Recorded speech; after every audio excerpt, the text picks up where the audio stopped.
واقعات سیرت النبی صلی اللہ علیہ وآلہ وسلم قسط نمبر 30 اپنا اسلامک اسٹوڈیو۔ ناظرین، جب مشرکین اپنی چال میں کامیاب نہ ہو سکے اور مہاجرین حبشہ کو واپس لانے کی کوشش میں منہ کی کھانی پڑی تو آپے سے باہر ہو گئے اور لگتا تھا کہ غیظ و غضب سے پٹ پڑیں گے۔ چنانچہ ان کی درندگی اور بڑھ گئی۔ جہاں تک مسلمانوں کا تعلق ہے تو اب مکہ میں جو مسلمان بچے کچھ رہ گئے تھے وہ بہت ہی تھوڑے تھے، اور پھر صاحب شرف و عزت بھی تھے یا کسی بڑے شخص کی پناہ میں تھے۔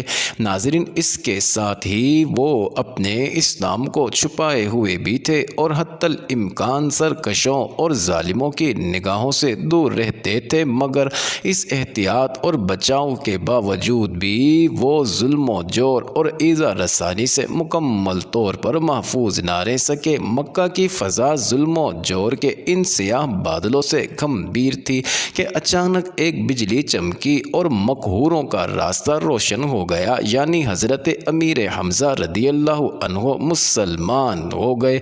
ناظرین، ان کے اسلام لانے کا واقعہ 6 نبوی کے اخیر کا ہے، اور غالب یہ ہے کہ وہ ماہ ذی الحج میں مسلمان ہوئے تھے۔ حضور اکرم صلی اللہ علیہ وآلہ وسلم کے چچا حضرت امیر حمزہ رضی اللہ تعالی عنہ کو حضور صلی اللہ علیہ وآلہ وسلم سے خاص محبت تھی۔ ناظرین، وہ آپ صلی اللہ علیہ وآلہ وسلم سے 2-3 سال بڑے تھے اور ساتھ کے کھیلے تھے۔ دونوں نے صوبیہ رضی اللہ عنہا کا دودھ پیا اور اس رشتے سے آپ صلی اللہ علیہ وآلہ وسلم کے دودھ شریک بھائی بھی تھے۔ انہوں نے ابھی تک اسلام قبول نہیں کیا تھا، لیکن حضور صلی اللہ علیہ وآلہ وسلم کی ہر ادا کو محبت کی نظر سے دیکھتے تھے۔ ان کا مزاج طبیعت شکار اور سپاہ گری تھا۔ ناظرین، ان کا معمول تھا کہ منہ اندھیرے تیر کمان لے کر نکل جاتے اور دن بھر کے شکار کے بعد شام میں واپس ہوتے تو پہلے حرم میں جاتے اور طواف کے بعد قریش کے سرداروں کے پاس جاتے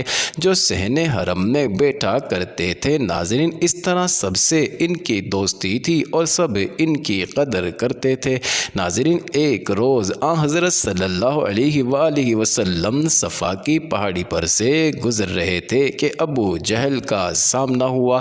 وہ آپ صلی اللہ علیہ وآلہ وسلم کا ازلی دشمن تھا۔ اس نے آپ کو تنہا دیکھ کر سخت بے ادبی کی اور سخت بد کلامی کی۔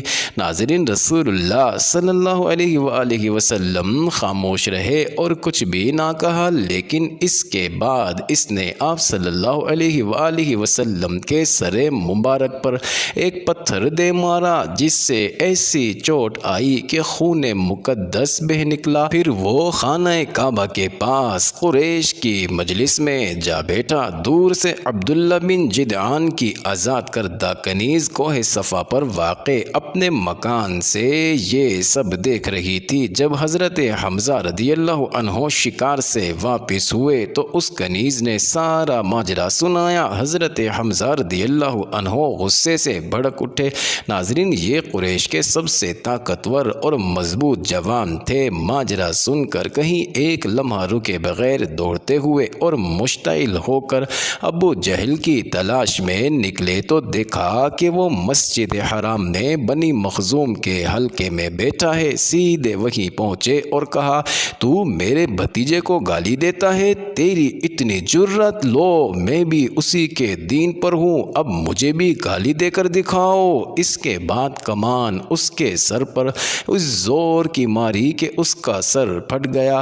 ناظرین، اس پر ابو جہل کے قبیلے بنو مخزوم اور حضرت حمزہ کے قبیلے بنو ہاشم کے لوگ ایک دوسرے کے خلاف بھڑک اٹھے، لیکن ابو جہل نے یہ کہہ کر انہیں خاموش کر دیا اور کہا کہ ابو عمارہ یعنی حضرت حمزہ کو جانے دو، میں نے واقعی اس کے بھتیجے کو بہت بری گالی دی تھی۔ اپنا اسلامک اسٹوڈیو کے معزز ناظرین، ابتدا میں حضرت امیر حمزہ رضی اللہ تعالی عنہ کا اسلام محض اس حمیت کے طور پر تھا کہ ان کے عزیز یعنی حضور صلی اللہ علیہ وآلہ وسلم کی توہین کیوں کی گئی۔ حضور صلی اللہ علیہ وآلہ وسلم کی حمایت میں انہوں نے اسلام کا اظہار تو کر دیا، لیکن گھر پر آئے تو متردد مردد تھے کہ آبائی دین کو دفعتاً کیوں کر چھوڑ دوں۔ ناظرین، تمام دن کے غور و فکر کے بعد یہ فیصلہ کیا کہ دین حق یہی ہے۔ اس کے بعد حضرت حمزہ رضی اللہ عنہ حضرت صلی اللہ علیہ وآلہ وسلم کی خدمت میں دار ارقم میں حاضر ہوئے اور کہا، برادر زادے، خوش ہو جاؤ کہ میں نے ابو جہل سے آپ کا بدلہ لے لیا ہے۔ آپ صلی اللہ علیہ وآلہ وسلم نے فرمایا، چچا جان، میں تو اس وقت خوش ہوتا جب آپ دین اسلام قبول کر لیتے۔ ناظرین، یہ سن کر حضرت حمزہ رضی اللہ عنہ نے کلمہ شہادت پڑھ لیا۔ حضرت حمزہ رضی اللہ عنہ کے اسلام لانے کے بعد قریش نے سمجھ لیا کہ حضرت صلی اللہ علیہ وآلہ وسلم کو قوت کے ساتھ حفاظت و حمایت بھی حاصل ہو گئی ہے، اس لیے آپ صلی اللہ علیہ وآلہ وسلم کو ستانا چھوڑ دیا۔ ناظرین، حضرت حمزہ رضی اللہ عنہ نے غزوہ بدر میں عتبہ کو قتل کیا اور خود 3 ہجری میں غزوہ احد میں شہید ہوئے۔ حضور صلی اللہ علیہ وآلہ وسلم نے سید الشہداء کا خطاب دیا۔ ناظرین، اسد اللہ ان کا دار ارقم۔ ناظرین، کعبہ کے مقابل کوہ صفا پر واقع حضرت ارقم بن ابی الارقم مخزومی رضی اللہ عنہ کے مکان کو اسلام کے پہلے مرکز کی حیثیت سے شہرت حاصل ہوئی۔ یہ مکان سرکشوں کی نگاہوں اور ان کی مجلسوں سے دور کوہ صفا کے دامن میں الگ تھلگ واقع تھا۔ رسول اللہ صلی اللہ علیہ وآلہ وسلم نے اسے اس مقصد کے لیے منتخب فرمایا کہ یہاں مسلمانوں کے ساتھ خفیہ طور پر جمع ہو۔ چنانچہ آپ صلی اللہ علیہ وآلہ وسلم یہاں اطمینان سے بیٹھ کر مسلمانوں پر اللہ کی آیات تلاوت فرماتے، ان کا تزکیہ کرتے اور انہیں کتاب و حکمت سکھاتے۔ مسلمان بھی امن و سلامتی کے ساتھ اپنی عبادت اور دینی اعمال انجام دیتے اور اللہ کی نازل کی ہوئی وحی سیکھتے۔ ناظرین، جو آدمی اسلام لانا چاہتا یہاں آ کر خاموشی سے مسلمان ہو جاتا اور ظلم و انتقام پر اترے ہوئے سرکشوں کو اس کی خبر نہ ہوتی۔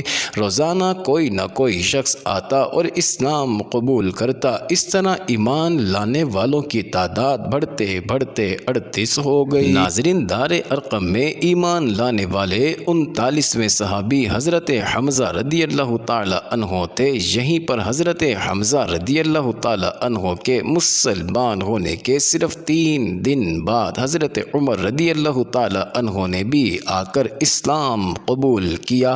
حضرت عمر رضی اللہ تعالی عنہ 40ویں صحابی تھے۔ حضرت عمر رضی اللہ تعالی عنہ کے قبول اسلام کا واقعہ 6 نبوی کا ہے۔ وہ حضرت حمزہ رضی اللہ عنہ کے صرف 3 دن بعد مسلمان ہوئے تھے۔